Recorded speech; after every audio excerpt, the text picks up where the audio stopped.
নেতাজি সুভাষচন্দ্র বসুর ১২৯তম জন্মজয়ন্তীতে ত্রিপুরায় বর্ণাঢ্য উদযাপন করা হয়। কুমারঘাটে বর্ণাঢ্য র্যালি ও আলোচনা সভারও আয়োজন করা হয়। উপস্থিত ছিলেন মন্ত্রী সুধাংশু দাস। জাতীয় পতাকা উত্তোলন ও পুষ্পার্ঘ্য অর্পণের মধ্য দিয়ে সূচনা হয় অনুষ্ঠানের। শুক্রবার দেশ জুড়ে সরকারি বেসরকারিভাবে পালিত হলো মহান দেশপ্রেমিক ও ভারতের স্বাধীনতা সংগ্রামী নেতাজি সুভাষচন্দ্র বসুর ১২৯তম জন্মজয়ন্তী। বিভিন্ন জায়গার পাশাপাশি ত্রিপুরার ঊনকোটি জেলাতেও পৃথকভাবে পালন করা হলো এই দিনটিকে। কুমারঘাট মহকুমায় সরকারিভাবে আয়োজিত অনুষ্ঠানটি হয় কুমারঘাট ব্লকের উদ্যোগে ফটিক রায় বিদ্যাসাগর সেতু সংলগ্ন নেতাজি মূর্তির পাদদেশে। এদিন সকালে ফটিক রায় বিদ্যাসাগর সেতু সংলগ্ন এলাকায় সুভাষচন্দ্র বসুর মূর্তির সামনে জাতীয় পতাকা উত্তোলন ও পুষ্পার্ঘ্য অর্পণের মধ্য দিয়ে সূচনা হয় অনুষ্ঠানের। জাতীয় পতাকা উত্তোলন করেন ত্রিপুরা সরকারের মন্ত্রী তথা ফটিক রায় বিধানসভা কেন্দ্রের বিধায়ক সুধাংশু দাস। পতাকা উত্তোলনের শেষে নেতাজির আদর্শকে সামনে রেখে একটি বর্ণাঢ্য র্যালির মাধ্যমে প্রত্যেকে পৌঁছান ফটিক রায় বাজারে।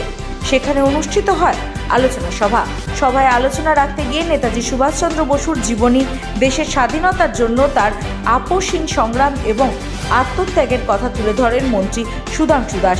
আলোচনা রাখতে গিয়ে এদিন দেশের স্বাধীনতা সংগ্রামে নেতাজি সুভাষচন্দ্র বসুর গঠিত আজাদ হিন্দ ফৌজের আত্মত্যাগ ও বীরত্বের ইতিহাস তুলে ধরেন মন্ত্রী।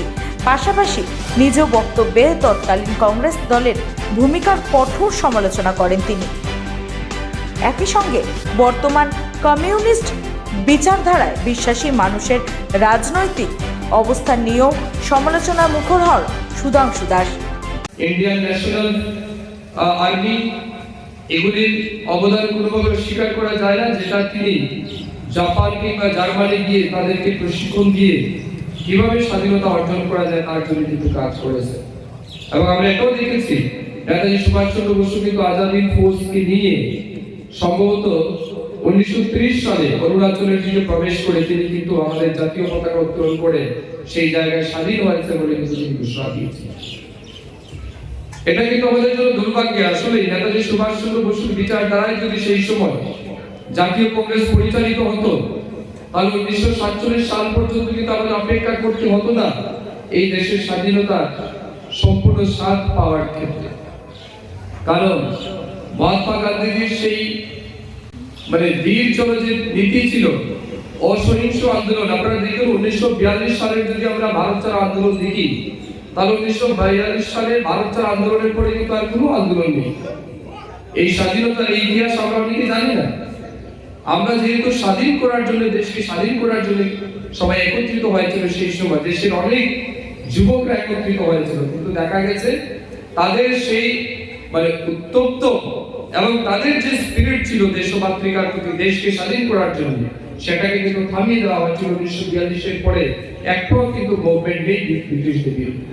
এবং পরবর্তী সময় আমরা দেখি ইন্ডিয়ান ফ্রিডম মুভমেন্ট অ্যাক্ট 1947 একটা অ্যাক্ট লাগু করা হয়েছিল, সেটা ব্রিটিশের পার্লামেন্টে, যে পার্লামেন্টে ব্রিটিশদের নেতৃত্বে কিন্তু সেই অ্যাক্ট তৈরি করা হয়। এবং অ্যাক্টের মাধ্যমে কিভাবে ব্রিটিশ দেশ ছেড়ে যাবে, কিভাবে দেশকে দুর্নীতিগ্রস্ত করবে, অনেক চক্রান্ত ব্লুপ্রিন্ট করে তারপর কিন্তু 1947 মধ্যে স্বাধীন হয়েছে। প্রথম প্রধানমন্ত্রী যদি নেতাজি সুভাষচন্দ্র বসু হতো তাহলে আজ আমাদের দেশের মানুষের মধ্যে আজও গোলামীর মানসিকতা থাকতো না।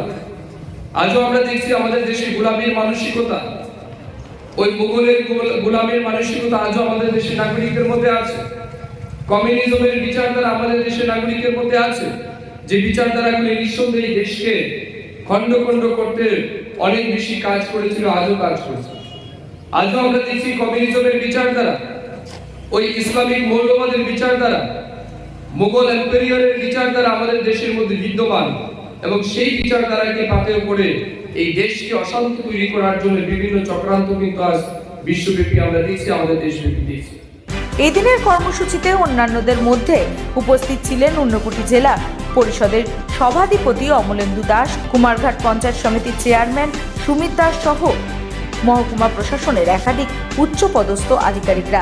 নেতাজির আদর্শ ও দেশপ্রেমের চেতনায় অনুপ্রাণিত অনুষ্ঠানে অংশ নেন এলাকার সর্বস্তরের মানুষ। ব্যুরো রিপোর্ট, রাজধানী নিউজ নেটওয়ার্ক।